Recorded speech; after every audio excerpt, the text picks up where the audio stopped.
few words about Tamil heritage, Tamil Parampariyam Kulumam பற்றி.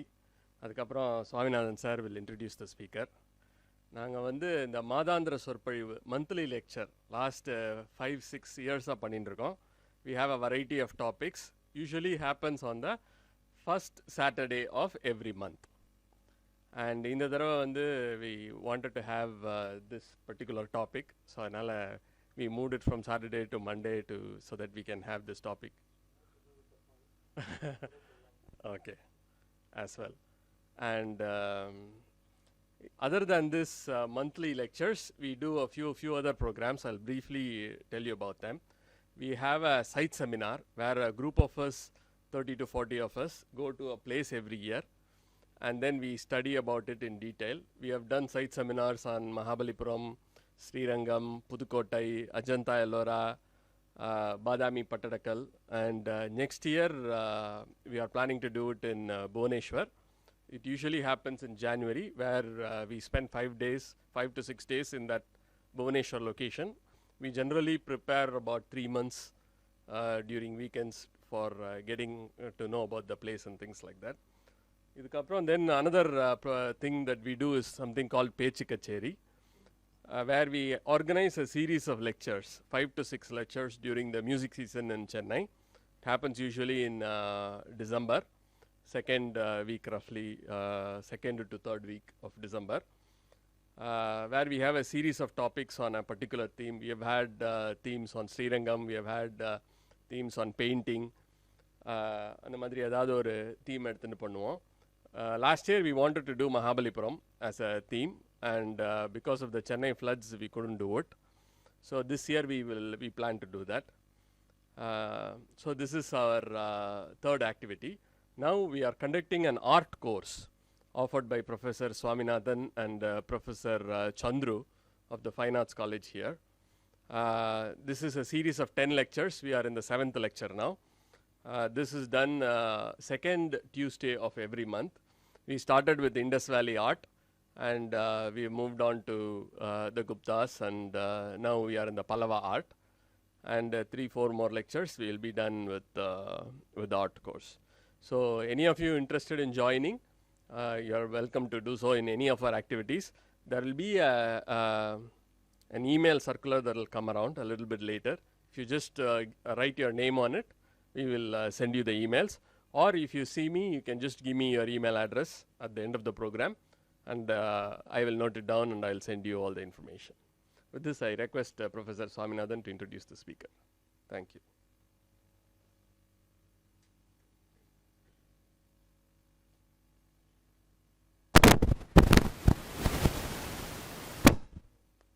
நிஜமாக ஒரு மேடல் ஏறி பேசுகிற மாதிரி இருக்கு.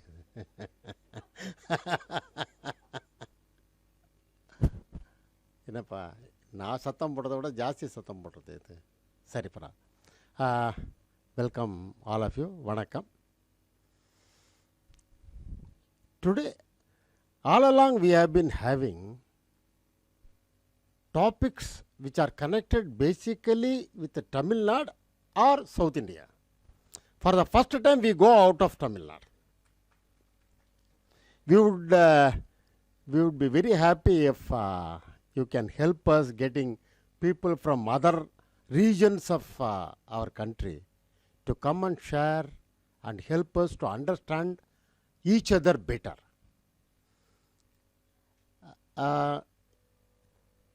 It is a chance meeting of Probal.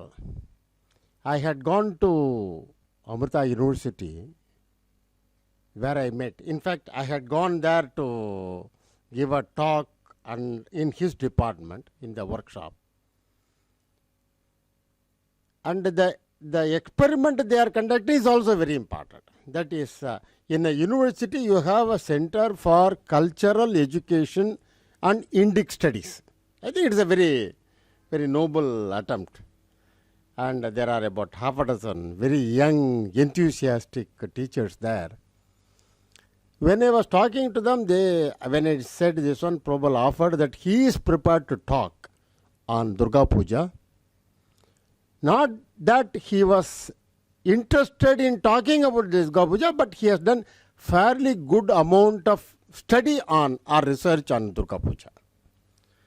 நமக்கெல்லாம் துர்கா பூஜான்னா நமக்கு வந்து அந்த இதிலெல்லாம் அந்த துர்கா பூஜா டயத்தில் டிவியில் வந்து ஒரு 10 செகண்ட்ஸ் 15 செகண்ட்ஸுக்கு கூட்டம் கூட்டமாக போகிறது அதை தான் காமிப்பாங்க. ஃபார்ச்சுனேட்லி ப்ரோபல் knows Tamil, so he will also follow what I am saying. அந்த கூட்டத்தை தான் பார்க்குறோம். நம்ம மகாராஷ்டிராவில் விநாயகர் சதுர்த்தி நடக்கிற மாதிரி நம்ம இது மாதிரி தான் நமக்கு அதுக்கு மேலே தெரியாது. He was telling me that there is a great tradition, ritualistic tradition in that area, that is Orissa, Bengal, Assam and Bihar, a tradition of Durga Puja done very ritualistically. That is very important. They have been there for a long time. There had been changes in the rituals also. And when I heard this one, I was also interested because we seem to be forgetting our background. Just we should be able to follow what has been there for a long time with us. And probably we will also be able to find connections between one culture and another subculture within the country. It is possible. As far as we are concerned, in Tamil Nadu, Durga means Mahishasuramartini, another aspect of Parvati. More or less, this is the general feeling. I don't want to get into the details of it. Generally, common man கேட்டனா இதுதான் நம்மளுடையது. But இதனுடைய ramifications ஒவ்வொரு இடத்துல வெவ்வேறு மாதிரி இருக்கிறது வந்து we are going to hear directly from Prabal.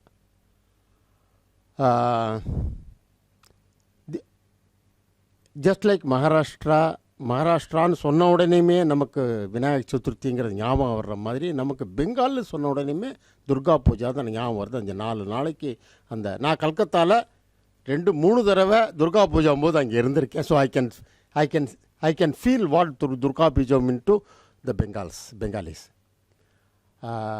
Prabal himself is a graduate of Vivekananda College across the road. So he is very familiar with that Tamil ethos. He understands this one, and also their institution is doing a great job. He has been personally interested. His personal interest has been studying about Durga Puja and its history, and there is a small group of people he has collected who are also continuing this kind of work. It will be a great pleasure for us, and it's a great opportunity for us to listen to Prabal, and maybe after that we can continue to have interaction with him and people like him so that we can further our interactions better. Thank you. Prabal, please.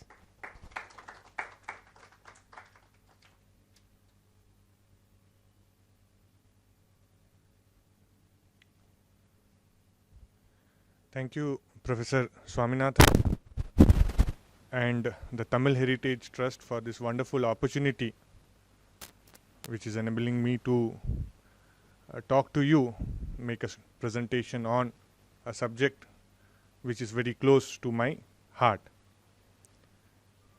And I am also very happy that some of my teachers and my students have come to hear me today. Thank you. So I have titled my presentation Kalau Ashwamedha. In Bengal, Durga Puja is considered to be an Ashwamedha Yajna. Ashwamedha Yajna of Kali Yuga. In fact, Kalika Puran, one of the most followed Puranas in Bengal, calls Durga Puja and the festival surrounding it as Kali's Ashwamedha. So the tradition we will be looking at how it began, how it evolved, and the kind of shape that it has assumed today. So much like the Ganesha Chaturthi festival, Ganesha festival that we see in Maharashtra today, but perhaps in a scale much larger, in Bengal, Durga Puja is kind of the people's national festival. Each and every Bengali, in some manner or the other, takes part in the celebrations venerating the great goddess Durga an annual homecoming in autumn. So in Bengal, Durga is considered to be the daughter of the family. She is Uma. She has been married and sent off, this is the popular folklore, to Kailasha, her husband Shiva. So annually once Shiva is permitting Durga to come down to earth and visit her parental abode. And Durga does not come alone. She comes with her 4 children. Now this is very interesting. Who are the 4 children? Ganesha, Kartikeya as usual, but also Lakshmi and Saraswati. In Bengal, Lakshmi and Saraswati are considered Durga's daughters. And during the Durga Puja, Lakshmi, Saraswati, Kartikeya, Ganesha, Simha, Mahisasura, Shiva, Ramachandra, they all receive puja, homage, ritually, along with Goddess Durga. All the Vahanas also, the vehicles, the Mushika, Hamsa and everybody, they receive the rituals, the pujas and the offerings during the 3 main days of the festival. So since the festival is celebrated in autumn, Bengalis call it Sharadiya Utsav or Sharadotsav. Elsewhere in India, we call this period Navaratri, Sharad Navaratri.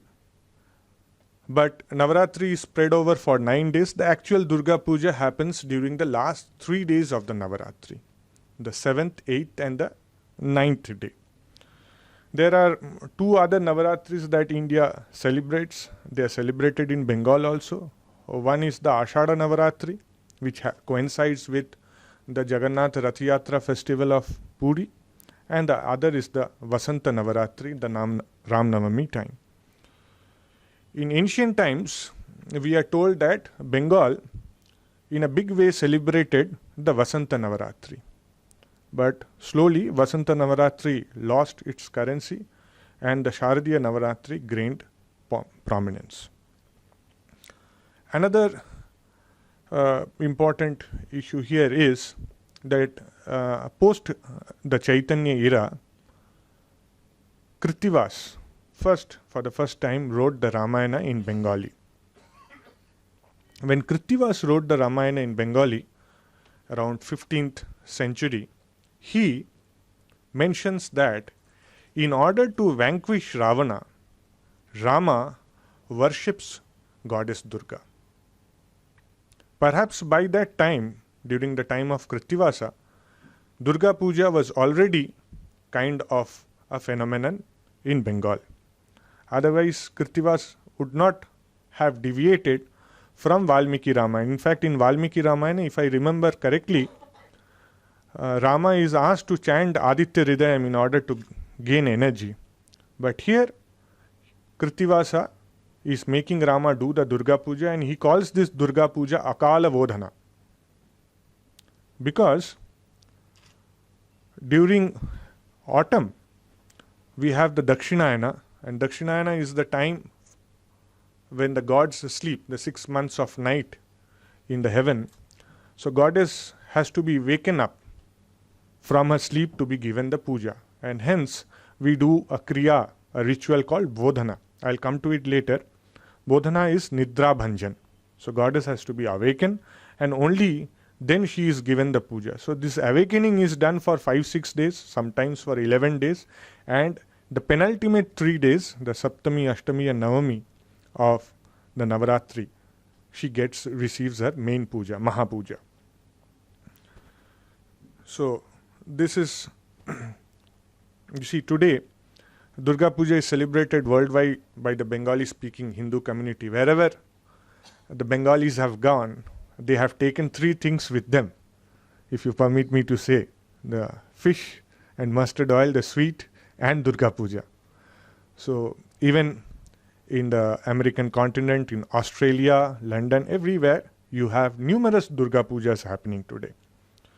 Now the festival, we shall see, has a continuous history for about a millennium, but it gained its premier status during the last 300-400 years. During the time of the company rule in Bengal, we had 3 main festivals: the Jagannath Rath Yatra, the Durga Puja, and what we call the Dola Yatra. Holi in Bengal is called Dola Yatra. So these two yatras and one utsava was there. Interestingly, for Holi, there used to be the company offices and godowns used to be closed for 15 days. Whereas for Durga Puja in 1750s, the company used to close down, the English East India Company used to close down only for 7 days. So perhaps it suggests that Holi was much more important a festival than Durga Puja in 1750s. Then the festival contributed enormously during the freedom struggle. Bankim Chandra in Anandamath, when he writes Vande Mataram, he compares Deshamatrika with goddess Durga. Tvam hi Durga dasha praharana dharini. And then he questions that when you are 10 armed, so mighty a goddess, why are you not able to bring freedom for yourself and for your people? This is picked up by Sri Aurobindo, Swami Vivekananda, and the revolutionaries in Bengal, they group up together and then they start worshipping. They form associations and they start worshipping goddess Durga. By 1920s, Subhash Chandra Bose himself becomes the president of such an organizing committee in Calcutta city proper. Now the rivalry and longing for the great goddess of Bengal and the fervor of celebrations surrounding her annual autumnal celebrations remains quite unmatched. Once the puja is over, the Bengali starts planning for the next puja. And that keeps him going. So, other than that, Durga Puja is also the most important public and religious event of Bengal today. And it is under this festival that the political, economic, religious identity of the Bengali Hindus take shape. It is a festival of unprecedented achievements, power, and glory. So before we again enter into Bengal, I just present to you before you some photos of the pan-Indian Durga. So this is on the mother goddess, as you can see, terracotta from Harappa, 3rd millennium, and the mother goddess from Mathura, 200 BC. So this is a statue of Mahishamardini from Nagar, Rajasthan, around 1st century of the Common Era. Ashtabhuja Durga, she is definitely slaying the buffalo with her trident. This is from Uttar Pradesh, around 6th century. Then Mahishasura Ghatini Durga, here the Mahishasura is more prominent, the buffalo head on the body of a man. This is again Uttar Pradesh, 8th century. This is from Orissa. She is 10-armed, Mahishamardini Durga. The buffalo is slain below. The Asura is outside of the buffalo, around 10th century of the Common Era. Then this is from Manbhum, very beautiful statue of goddess Durga. Again, complete Mahishasura Mardini with the trident slaying Mahishasura around 10th century. And now we enter the iconography in Bengal. So here what we call her the Saparivar Durga, Durga and her Parivar, they are all together. Mahishasura Mardini Dashabhuja Simharura Durga, she is on the lion. One of her legs is on the lion. And another is on, if you see, is on the Mahishasura. On her sides you have Saraswati and Lakshmi and Ganesha and Kartikeya. This is one style. This is another style. Interestingly, this style, the backdrop is called Markini backdrop. We are not very sure how they got the name, but it's called Markini backdrop. Perhaps because the illustrations behind goddess Durga's on that semicircular illustration was done on the Markin cloth, and then it was mounted or pasted there. This is called Matachauri because the three backgrounds behind Durga, Saraswati and Lakshmi, they look like the matha pinnacles, the entrances. This is, if you look at Bengali temples, you will see the terracotta temples have this kind of roof structure.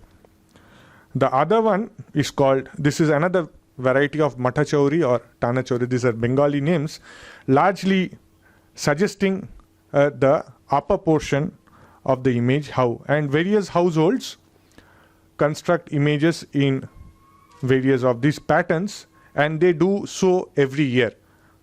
Okay, if you place two photographs of two different years, you will never be able to find out which year and what changes. This is called Bangla Chala, where the Chala is a little different and goddess is dressed as if she is fighting a war with her in dress armors. Okay. This is a painting during the company style painting. This is by the famous Solvents, 300-year-old, again, company period, British period painting. This is a painting of the Indian royalty and British officials at one of the most famous pujas of Calcutta, which is said to have begun from 1757 after this Battle of Plassey happened, and Siraj-ud-Dowlah was dethroned. One of the munshis working for the East India Company for Robert Clive, he got new fortunes. His name was Navakrishna Dev, and he was made a Maharaja Bahadur by the East India Company. He purchased a huge house, palatial house in Kolkata, and he started his own Durga Puja. By that time, Durga Puja was already a royal thing, and if you had to establish your royalty, your royal lineage, you must be doing a Durga Puja at home. So this is an ivory model of goddess Durga from the Murshidabad area. And this is one more from the Murshidabad area. These are all masterpieces, are all in the British Museum, Victoria and Albert Museum in London. This is also in the Victoria and Albert Museum in London, where on a earthen plate, baked earthen plate, the Durga Parivar has been drawn. This is again a company drawing showing the Durga Puja. You can see the priests, the ladies of the household attending the celebrations. This is dated to around 1750. This is a calendar print of Durga Puja celebration dated to early 1900s. This is a Kalighat painting, very famous Kali style of painting that emerged in the late 19th century, mid 19th century in Calcutta, where goddess is blessing the head of the household, who is almost dressed as a British munshi, and his family members. And this is a Dutch painting, again of the company times. Another variant of the goddess Annapurna, giving bhiksha to Shiva, and goddess Annapurna's attendant is behind her. This is the terracotta panel from a very famous Bengal temple at Ambika Kalna, around 100 kilometers to the north of Calcutta. Very few of these terracotta panels have been able to save themselves from erosion and survive. So this is a complete panel where you see goddess fighting the war and slaying Mahishasura. You can see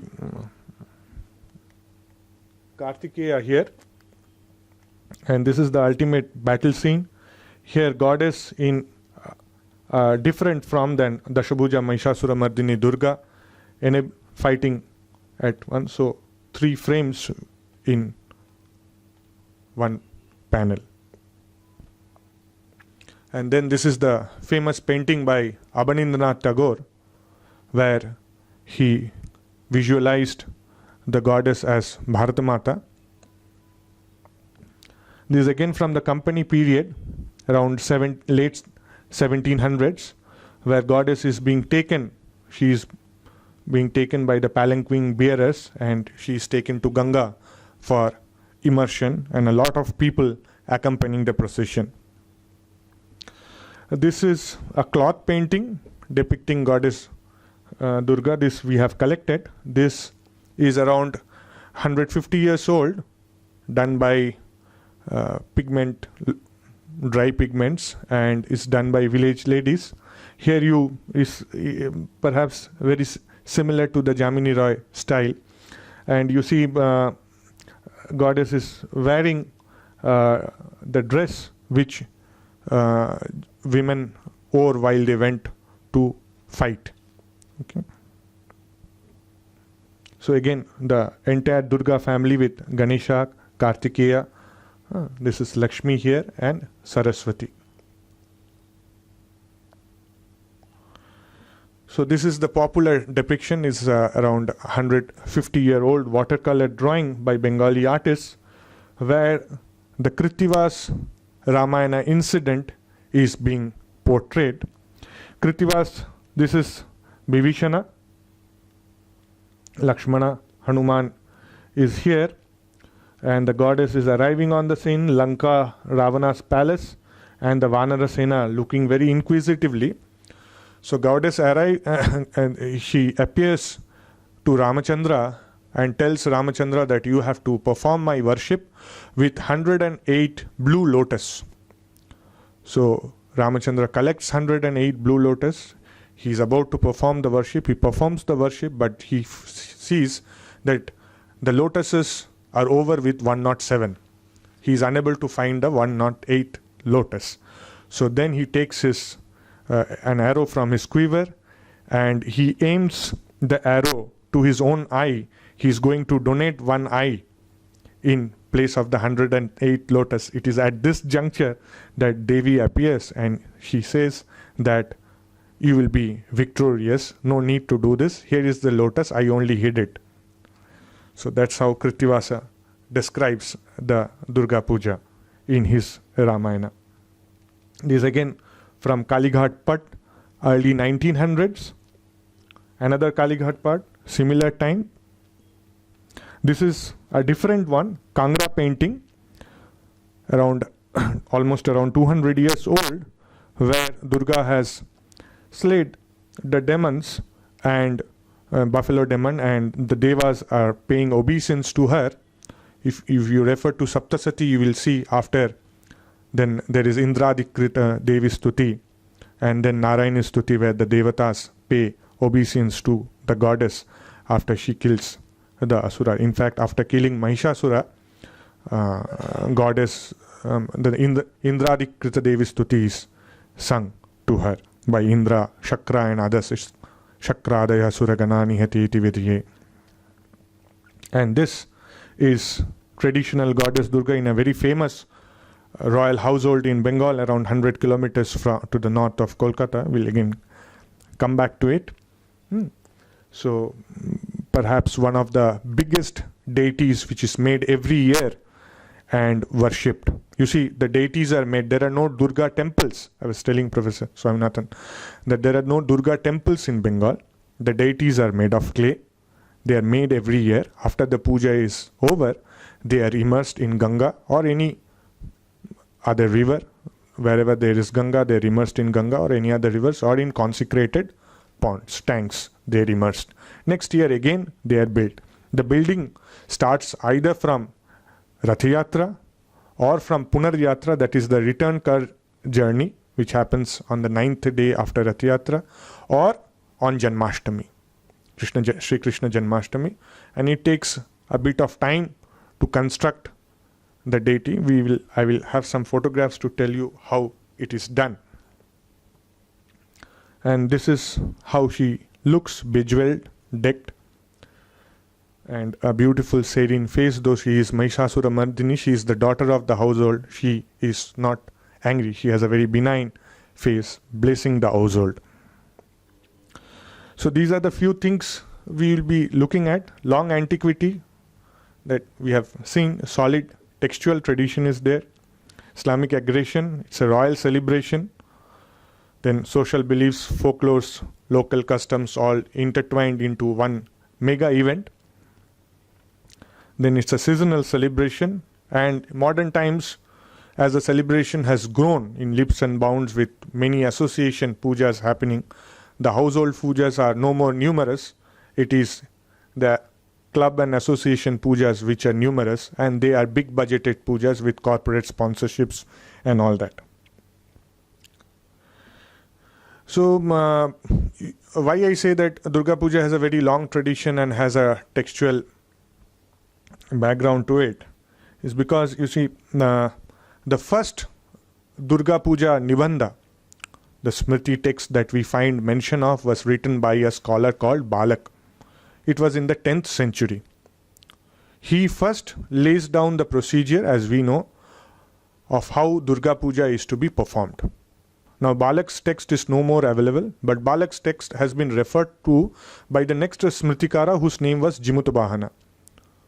We do not know where Balak came from, whether he came from Bengal or elsewhere, but Jimutavahana comes from Barendra, that is the present Bangladesh area.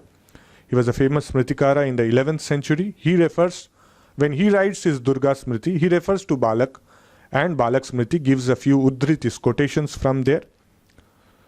Then you have a succession of 6 other Smritikaras. The most famous of them was Vidyapati, who is also known as the Vaishnava poet.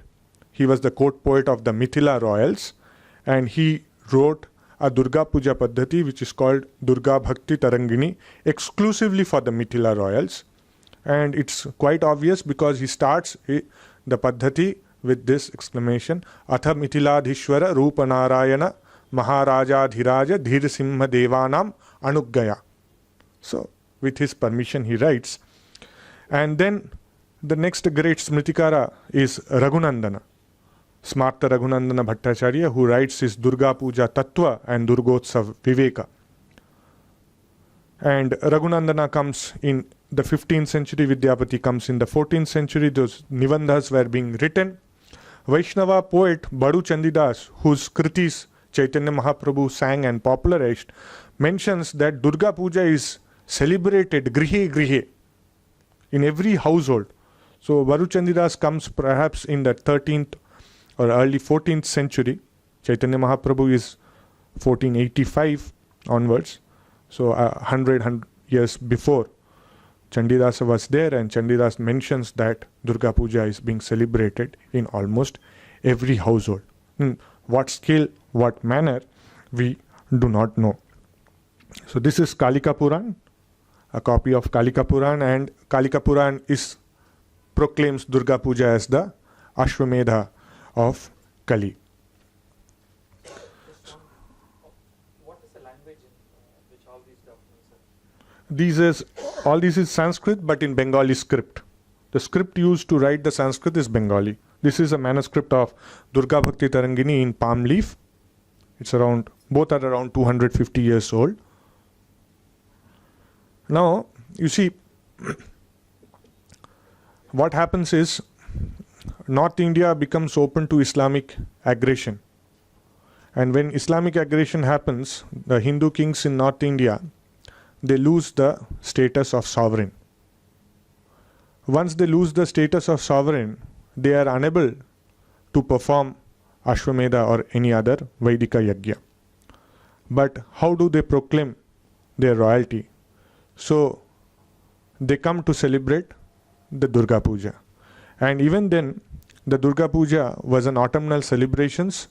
It was not the spring celebration, autumnal celebration, because Jimutavahana, Raghunandana and Vidyapati, their Paddhatis, Nibandhas, talk of Durga Puja as a autumnal, Sharadiya Utsav only.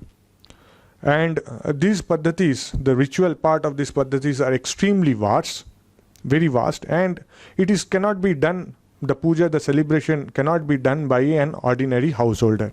It has to be done by somebody who has access to a lot of resources in his command.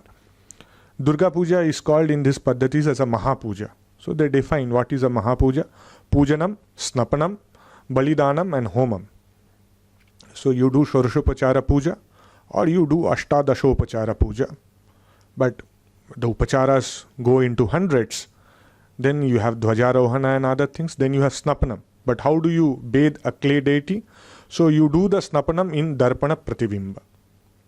And the Snapanam is done only during this large scale festival is done during the 3 main days, the 7th, 8th and 9th. Then you have Balidanam, n number of animal sacrifices, and then you have Homam, Yagya. Now, what happens actually is, in most traditional households who have been doing Durga Puja for 100, 200, 300, 400 years, there the festival begins 14 days before the Navami, in Krishna Navami. Durga Puja ends on Shukla Navami, so Krishna Navami the festival begins, and Goddess Durga is invoked on a Vilva tree. On that branch of the Vilva tree, which has a conjoined Vilva fruit, wood apple. So on that Goddess Durga is invoked, and daily puja is offered to her in the morning and the evening. Food offering is given. Kalasham is there. On the 7th day in the morning, she is invoked. That Vilva fruit is cut, that branch is cut. She is placed in what is called the Navapatrika. Navapatrika is an assembly of 9 plants together. The main is the banana.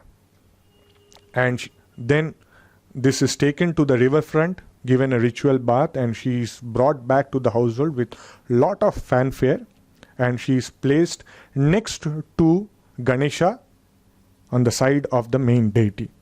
So popularly in Bengal, they call Navapatrika Ganesha's wife, Kolabo. But she is not so. She is not at all Ganesha's wife. She is Goddess Durga herself. Navadurga is worshipped in this, invoked in these 9 plants, and she is ritually worshipped in these 9 plants. And then after the invocation of the Navapatrika, the Prana Pratishtha in the clay idol is done. She is invoked and the puja begins. So if the puja does not begin on Krishna Navami, in other households it begins on Pratipada. So you have 2 kalpas, Krishna Navami Adi Kalpa or Pratipada Adi Kalpa. In the modern association pujas, they don't do any of these things because they do not have the paraphernalia or the energy. It's more of an art exhibition, okay, where you have competitions on who have what kind of, sometimes they have very funny images. The images do not correspond to the Dhyana Shloka at all. So it's to get the awards and the certificates and all that. And lakhs and lakhs of rupees is spent. But it is in the household, traditional households, in spite of all their difficulties and lack of resources, they are trying to preserve the tradition. So this is how it begins. This is what in Bengal is called the Kathamo Puja. You see the structure. So goddess was immersed in the river last year. After all the clay washed away and the hay was removed, and this wooden basic structure was brought back to the household and kept. And the household was constructed only for this 10, 11 day, 14 day festival. A large portion of the house was reserved especially for that. So this is happening on Janmashtami in one of the most prominent ancient households in Kolkata. The family members have gathered. The priest is invoking the goddess for the first time, and after this the professional craftsmen, they will come and they will start building the image slowly, very slowly. So these are the households, some of the households. They most of the families find it very difficult to maintain the households because they are out of the former glory. So what they do is they rent the households for cinema, movie shootings and all that. Parinita was shot in this household. So that's how they kind of maintain it. They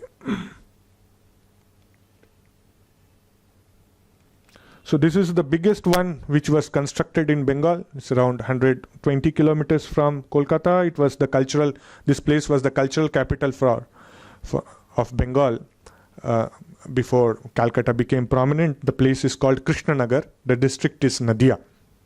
Nadia is the place from where Chaitanya Mahaprabhu also came. It's a place of great antiquity and great scholarship. So you look, this is the palace of the king. And behind the king's palace, you have the Nata Mandapa. So the Nata Mandapa is divided into 2, though this is the one for the Durga Puja and this is the assembly hall. And it has everything. It has you see the cannon, which will boom during the Durga Puja, announcing that the puja has begun, and means it will announce the different stages of the puja. even today such practices are around.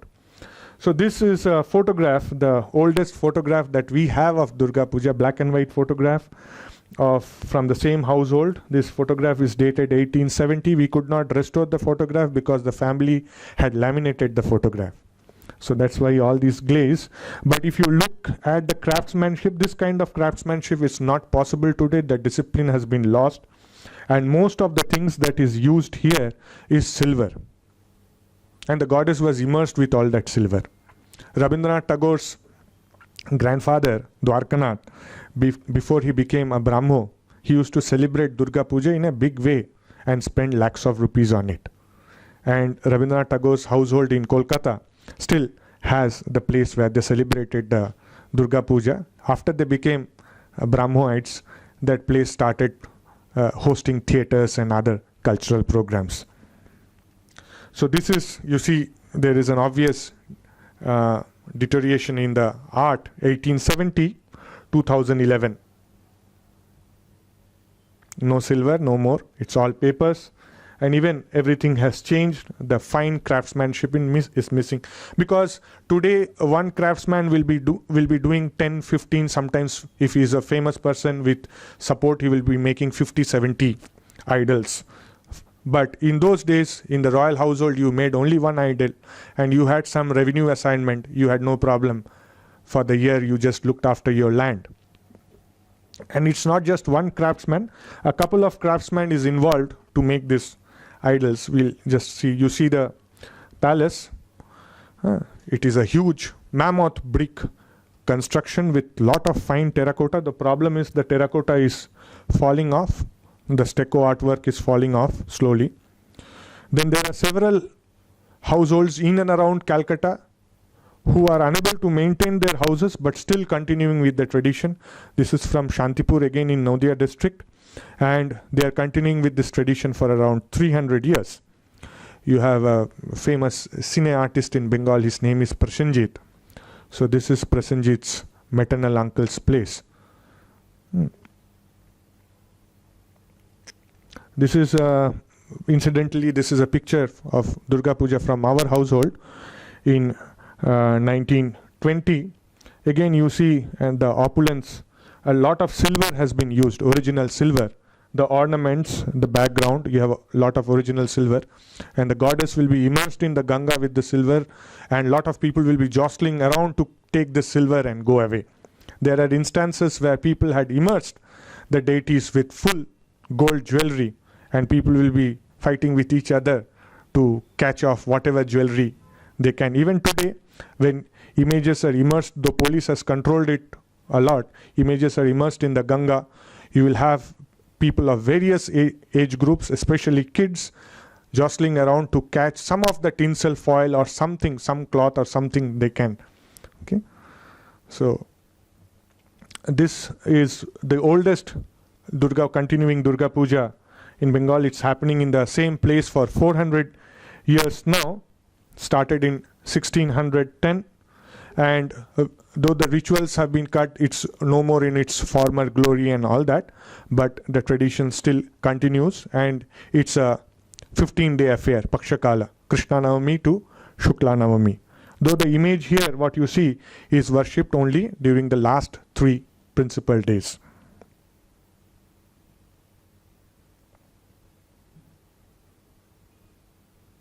So this is the. And this is done by our family. So this is the place of the Nat Mandapa. See, there were 16 pillars. Only 10 are standing now. The roof has collapsed. So the elders in the family do not want to tamper with it. They have left it like that. Couple of years back, the Archaeological Survey of India restored the pillars. Now this is perhaps the best example I can show you of what grand the craftsmanship was and how much of silver was used. Here everything is silver, foil. Okay, and this is a picture. She was called, in fact, she was called the Empress. Okay, by the British, or this was in the royal household, the same royal household which started their Durga Puja in 1757.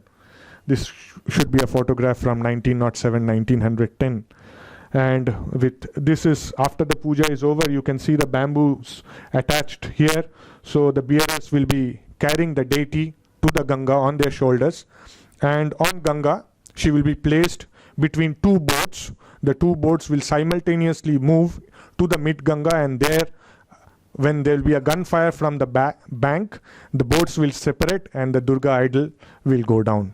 It's a very beautiful scene to watch, and photographers will be, hundreds of them will be crowding the bank of Ganga to take a photograph of that moment. So this is the present shape. What you see is a 100-year difference. Okay, same place today, 2011. This is another place, a contemporary modern photograph. Now, this is how the deity is made. The clay is sourced from Ganga, and various types of clay are used. Sandy clay, then clay from the bottom of Ganga, which is used to make the fingers.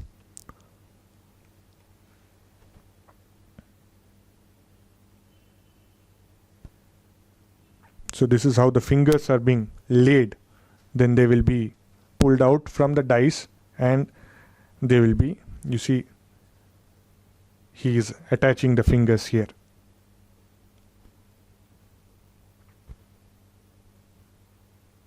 This is how the face is made, again from the dice. Every family has their unique dice. They don't share it with anybody.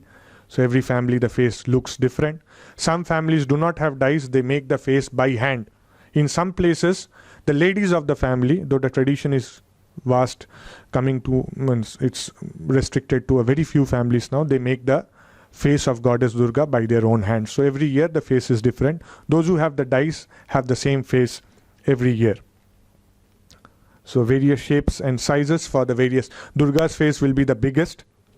Then the second will be Lakshmi and Saraswati. The same face will be used for Mahishasura, Kartikeya, and Mahishasura and Kartikeya. Ganesha will have his trunk head. Now these are other paraphernalias, the ayudas and other things which are today made of aluminium and all that. So that also needs to get ready. This is the basic structure before the image construction begins, the bamboo shaft on which hay is tied and then clay is applied, and it is considered to be like just our skeleton, the blood and all that. So this is how the face is being molded. The face has already been cast, the back is being molded, and then it comes out. It's a very big face. And then these are some of these association club pujas. They build huge marquees. Sometimes they take 2-3 months to build their pandals, and then they have the puja inside. So you see here, sometimes they look like foreigners also, without, so. And then you have, in fact, till 1960, you did not have these trains. It's only from 1960 that these new trains became visible. Till 1960, Goddess used to be in one, what we call kathamo, one structure. But in 1960, for the first time, a very great artist in Kumartuli. Kumartuli is the place in Calcutta where they construct. Gopeshwar Pal. Gopeshwar Pal is very famous all over India. He has constructed the image of Sri Ramakrishna, which is worshipped in Belur Math. And that image of Sri Ramakrishna is very authentic. It matches with the photograph. And people say that Sri Ramakrishna used to inspire him when he was doing the job. So Gopeshwar Pal or G Pal, for the first time, he separated the goddess. And when he separated the goddess, Durga, Mahishasura Mardini, Dashabhuja Durga in one structure, and Lakshmi Saraswati, they are all separately. One structure became 5 structures. That year, no priest agreed to worship that image, and that image laid unworshipped in a pandal. Okay, so later this has become the phenomenon now. So the eyes are given So traditionally, one person would make the clay thing, the other person, first one person will make the structure, second person will come and make the clay, the third person will come and paint and do, a fourth person will come and decorate. Today is no more like that, it's one person doing everything.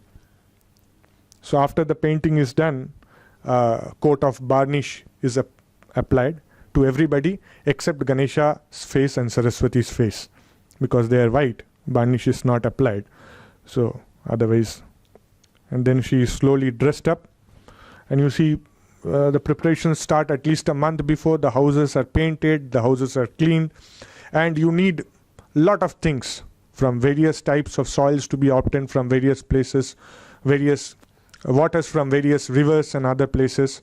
Today Indian Post is delivering you sacred water at your doorstep, but if you have to do the rituals properly, you have to go to Triveni Sangam, you have to go to Gangotri Gomukh, you have to come down south to Kaveri, and you will have to get all this water for Devi's Mahasnana. So the deity has come up, preparations are underway. Some of the deities are not made of home, rather most of the deities are not made of home, they are made in the studio of the artists, and after they are made, the completed deities are carried in lorries and tempos back to there. And you see here the Simha doesn't look like a Simha, so these are all custom made, and these are the things that are going decorating. This is how the decoration happens.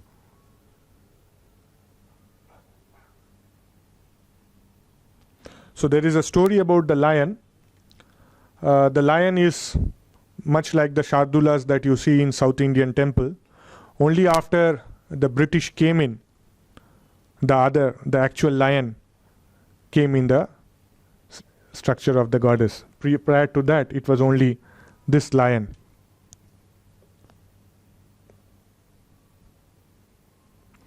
This is the presiding deity of Dhaka, the capital of Bangladesh. That's how Dhaka gets its name. She is called Dhakeshwari. She is actually a Durga. During partition, the original deity from Dhaka was brought to Kolkata, and she is in Kolkata. So it's a very ancient deity. So there are very few images of goddess Durga who receive worship throughout the year, and very few temples in Bengal to goddess Durga. So everything is organized for the autumnal or sometimes for the spring celebration.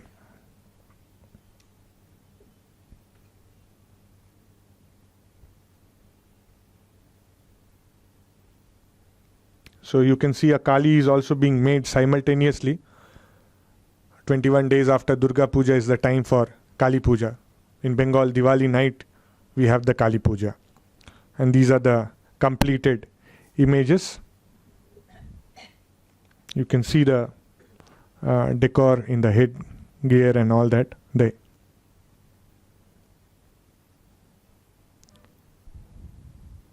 So this is the puja currently of which Subhash Chandra Bose was the president.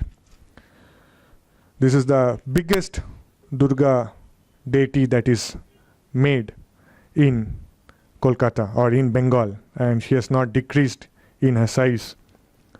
So this is huge, and it's a tradition for 100 years. When she is dressed up, she looks very gorgeous. So this is how typically in a small household the puja happens. I have put up this photo because here these two young priests, they make the deities themselves and they do the puja themselves. So everything, nothing here is outsourced, including this tinsel foil, everything everything is homemade. So that way the tradition is being kept alive in modern times. So you see a half done one, and here she is fully done. Now I was telling you how it happens. This is the Navapatrika. So this is the morning of the 7th day. In south it is the the last phase of Navaratri, the first day in the third part of Navaratri.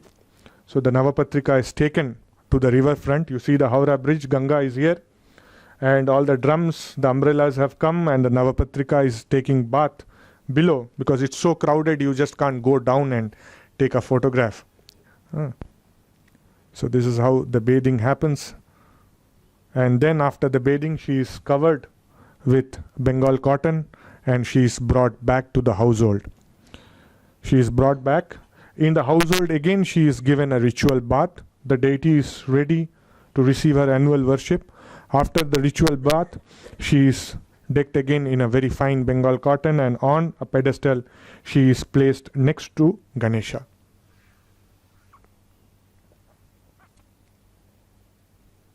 So in a traditional household of Bengal, this is how the goddess will look like. This particular household is celebrating the festival for around 200 years. And this is how the association pujas will be, more or less. Every street of Kolkata will be decorated. There will be no single street which will not be decorated. But the deities will be vastly different. So this household is very much talked about. You see, there is a popular saying that the goddess came to wear jewelry in a certain household and came to feast in another household. So the earlier photo that I showed you, this is the place where the goddess came to wear the jewelry. And this is the place where the goddess came to have the feast. So the puja has just begun. You see this plate here? So this plate could host jalebi of the size of the wheel of a bullock cart. So in those days, that's how they used to make. And they will place the largest jalebi here, and the smallest one will be placed and it will touch the roof. This is that height of a 2-story building. That's how they would arrange the Naivedyas. Now it's no more possible.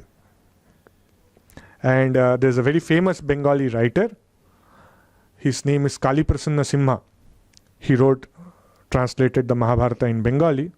He also left account of his time, Hutom Pachar Naksha, Bengali.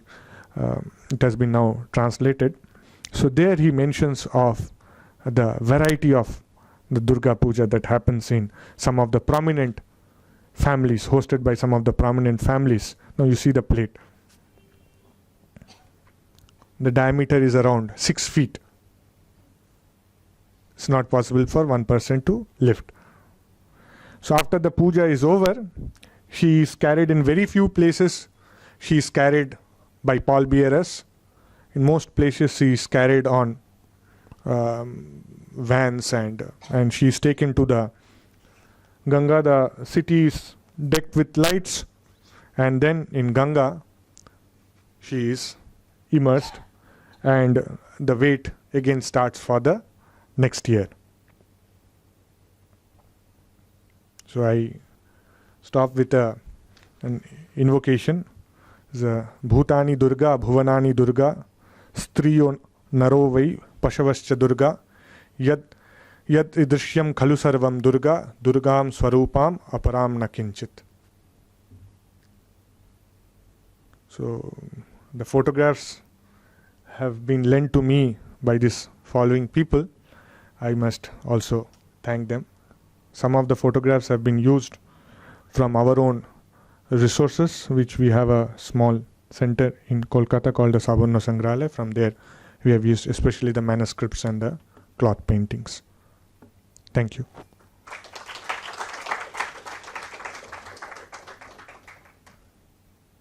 Some questions, sir? If you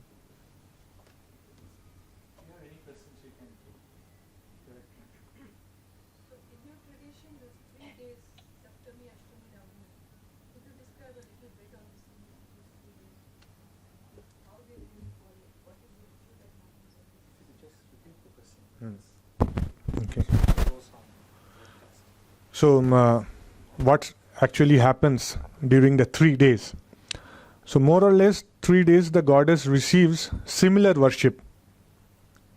Okay, and the scale of worship is very vast. So if the puja starts around 5 a.m. in the morning, it will continue till 12 noon. First, you will have Panchadevata puja, then the goddess will be worshipped with Shorashopachara or Ashtadashopachara, and then as per the resources at command, all the deities who are visible along with the goddess in that same structure, obviously Lakshmi, Saraswati, Kartikeya, Ganesha, Sri Rama, Shiva, Mahishasura, Mahasimha, and the Vahanas, they will also receive worship. So that takes a very long time. Then a time is set apart for the devotees who would worship the goddess. The priest helps them with that. Then you have Kumari Puja in some places. Some places still continue the traditions of sacrifice, though in most places animal sacrifice is now out of vogue. Animal sacrifice is now you have sugarcane, pumpkin sacrifice, banana sacrifice, and then you have Havan. Some places you have the Havan only on the 9th day. Some places you have the Havan starting from either Pratipada or Krishna Navami, and they keep the fire alive. Every day do the Havan. On Mahanavami they do the Purnahuti. Some places they do the Havan only on Mahanavami, like in Belur Math. The most authentic Durga Puja perhaps today in the most proper way is done at Belur Math, the headquarters of Ramakrishna Math and Mission. Swami Vivekananda himself, I forgot mentioning it, Swami Vivekananda himself started it in 1901. He passed away in 1902. 1901 he started the puja. And that's the puja that perhaps draws the maximum number of crowd. One thing that has vanished from the face of Durga Puja is the celebration of food. So today when you go around to see Durga Puja, it's all the fast food stalls. But when you go to Belur Math, you see the actual Annadanam. More than 1 lakh of people having prasad every day. Sometimes the number are more. So the same ritual happens on Ashtami and Navami, at the junction of the Ashtami and Navami Tithi. That is considered to be the most auspicious moment. And at that moment, you have the special worship done to Goddess Durga. The last 24 minutes of the Ashtami Tithi and the first 24 minutes of the Navami Tithi, this is called the Sandhi Puja, where Chamunda is worshipped. Goddess Durga is not worshipped. Chamunda is invoked on the statue and she is worshipped. So entire thing, that 5-6 hours thing, 7-hour thing is compressed into 48 minutes, and the priest has to be really well trained and really very fast. And it is during this time that the goddess is also worshipped with 108 lotus. So each lotus has to be ritually offered. Some places the mantras are short, some places the mantras are. And the largest worship is reserved for the 9th day. In between, on the 8th day, you also have the Virashtami Vrata. Virashtami Vrata is where young people take up their sticks and swords and display their skills in front of the goddess. Today the government largely does not allow that for us to do it. In certain places it is still practiced. That Sandhi Puja is what referred to as Anjali. No, Anjali, see, somehow Anjali is there on Saptami, Ashtami and Navami. Ashtami Anjali is considered by the Bengali ladies to be the most auspicious. Sandhi Puja is separate. Can you comment on the instruments and the music that's played at the Ponda? In modern, see, traditionally when Durga is given her bath every 7th, 8th and 9th day, you have various ragas that has to be played. Today there are no trained people to play those ragas. Even very few drummers are there who can take those ragas on their drums. But then in the evening, in traditional households, the men and the ladies, the men separately, the ladies separately, they come and they will present some songs, devotional songs to the goddess. In Pandal's association puja, it is a free-for-all musical entertainment. So from film music to disco, you have everything. But traditional households, you don't have any of that. Were there some wind instruments? What? Were there some wind instruments largely traditional instruments are played because Durga Puja is not complete without Gita Vadya and Nritya. All the paddhatis are very clear that Raga Seva is the ultimate thing to please her, so that has to be done. So Gita, Nritya, Vadya, and there is something called Shavarotsava. So that is now gone out of currency today. Is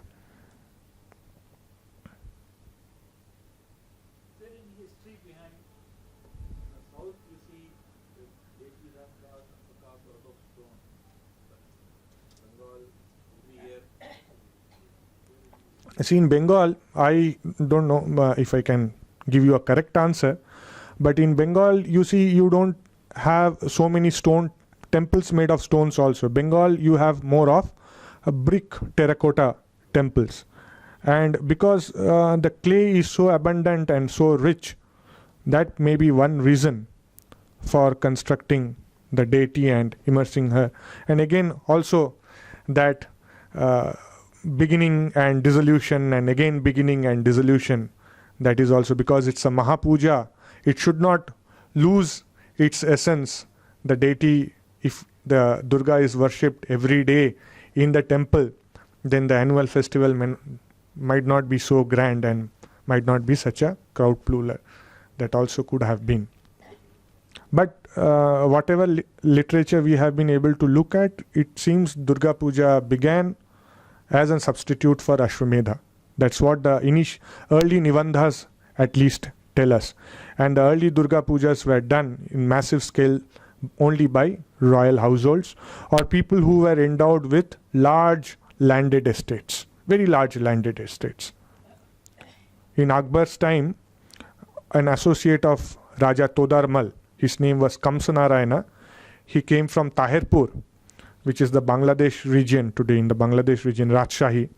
So he is said to have performed a Durga Puja in the late 1500s and at an expenditure of 9 lakhs Sikka of his times. Dwarkanath Tagore spent 12 lakhs for his Saraswati Puja. I do not know how much he would have spent for the Durga Puja. 13th century poet talks about Durga Puja being celebrated from house to house. House to house. At the same time, we're talking about royal farm, huge expenditure. They don't seem to go. You see, yeah, what happens is, I had 1 minute, I'll just show you this.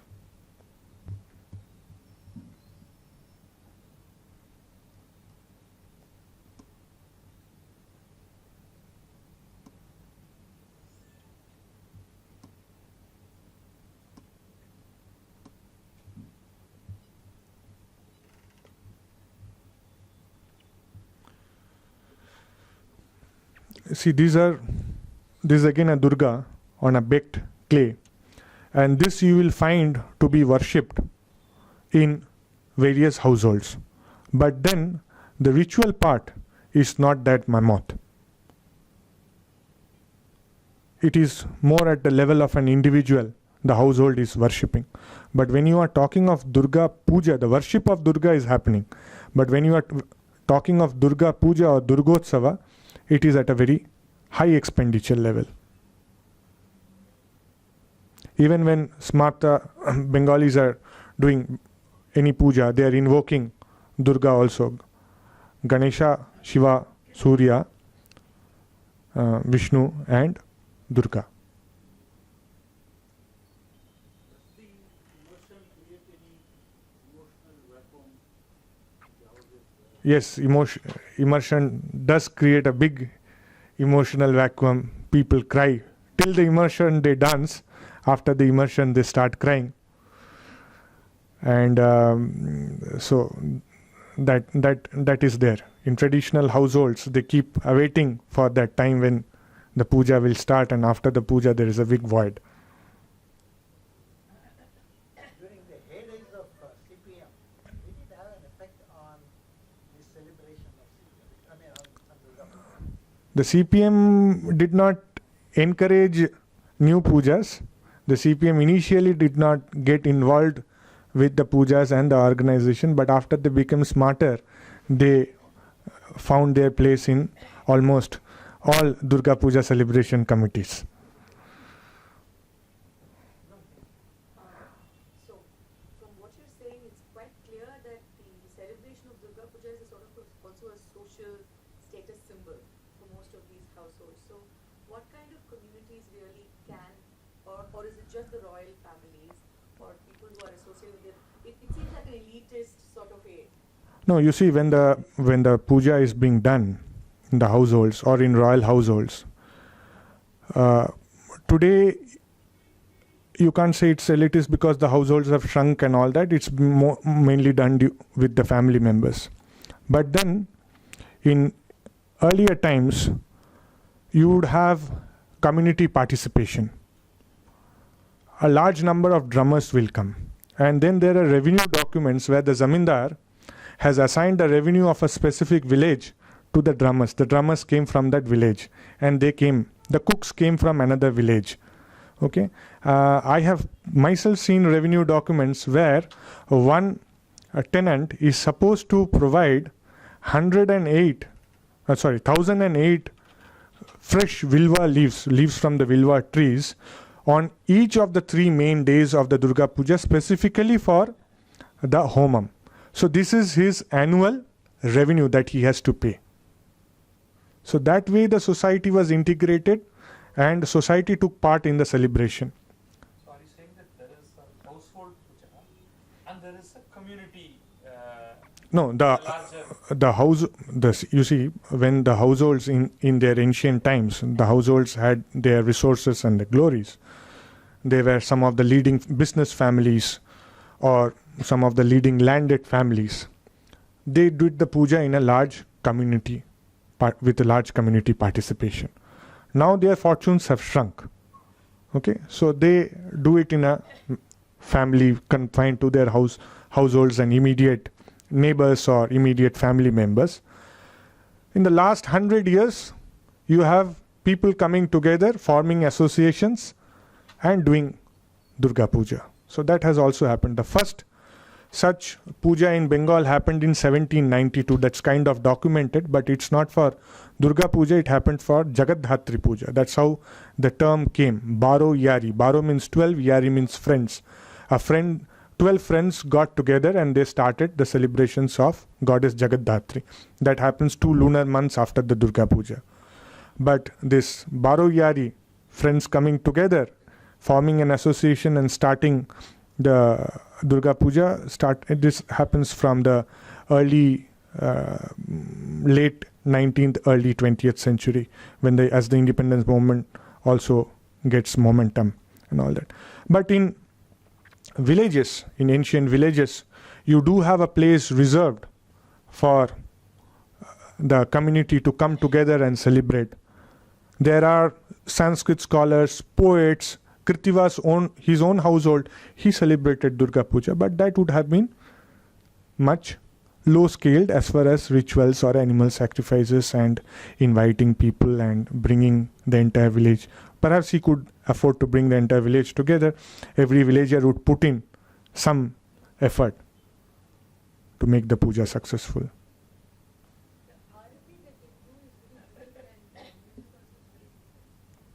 That's the Gauriya tradition, Bengali tradition. The Arati continues for every puja. In fact, the Arati is for around 30 minutes. Okay, it's not just like what you see in the south, or even if you go to Puri Jagannath, they show the lamp and keep it down. They don't just show the lamp and keep it down. They wave the lamp and the other paraphernalia before the deity. They do it, I think I may be wrong, but 4 times at the feet, 3 times at the face, and 7 times over the whole body. So for each of the deities, so that takes a long time. So they do it first with 28 lamps, followed by 5 lamps, camphor, then with oblate, conch shell, water, then vastra, pushpa, and like that. Then last will be Vyajana fan. So that takes up time, and then it depends on the priest how much time he is able to hold himself and how much energy he has and all that. And one good thing during Durga Puja is the music, the drums that come. So I would perhaps the only other thing that beats it is the Panchavadyam of Kerala, the Chendamela and the Panchavadyam of Kerala that is coming in comparison. Sorry, I came late. Did you cover, one of the big things that were never, I never understood was this Shola Shaj and Daket Shaj, which everybody talks about in Calcutta. Okay. You can just elaborate a little bit. Shola is natural thermocol. Okay, so you see, goddess, traditional deities are dressed in 3 different ways. One is the dress made of this natural thermocol, which is called Shola Shaj. Shaj is the dress. The other is the Dakir Shaj. Dakir Shaj is again 2 varieties. One is silver, another is golden. Now, during the First World War, this tinsel aluminium foil for some reason was not available. And they had to come by post. And hence they got the name Dakir Shaj, dark by post. So these foils came by post from America, I guess, and then the thing happened. So Shola Shaj and Dakir Shaj. The fact that even other religions join this Durga Puja, because only considering they will unifying force. That's the popular discourse, but in practice I am not very sure.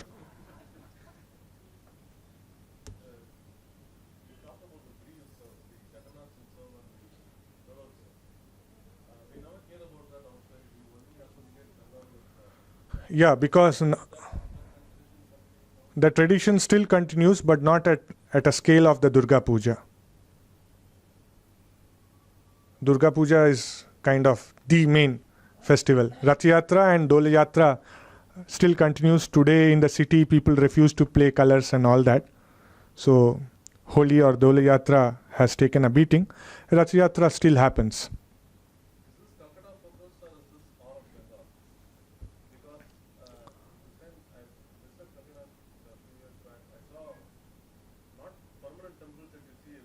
Hmm. Yeah, yeah.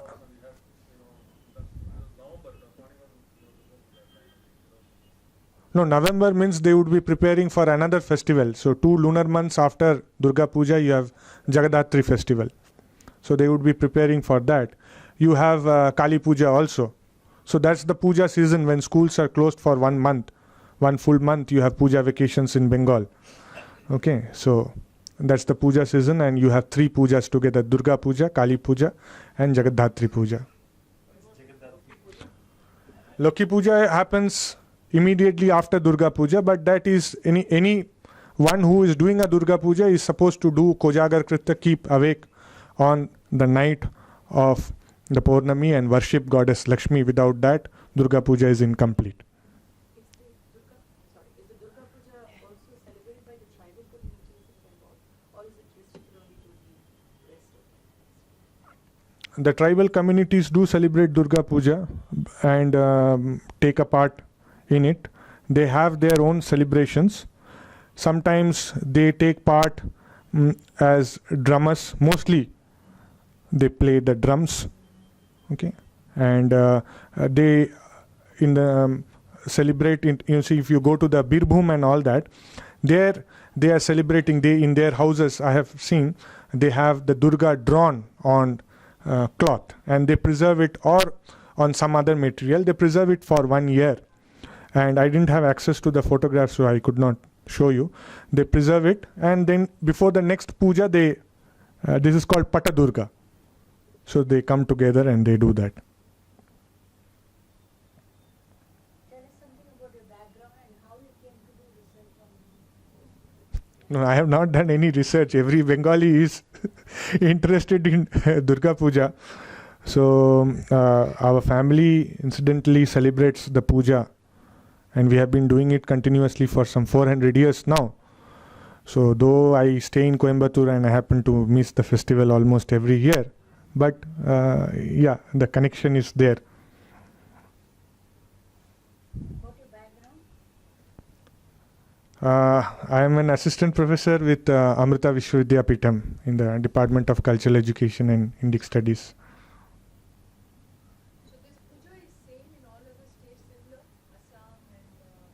Yes. You see, Bengal traditionally was had 5 divisions.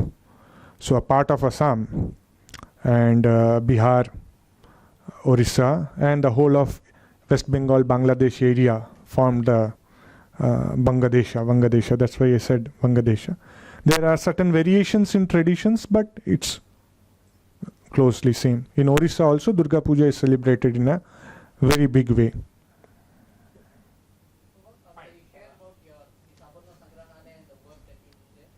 Can we take this offline? So you can talk to him. We'll close this.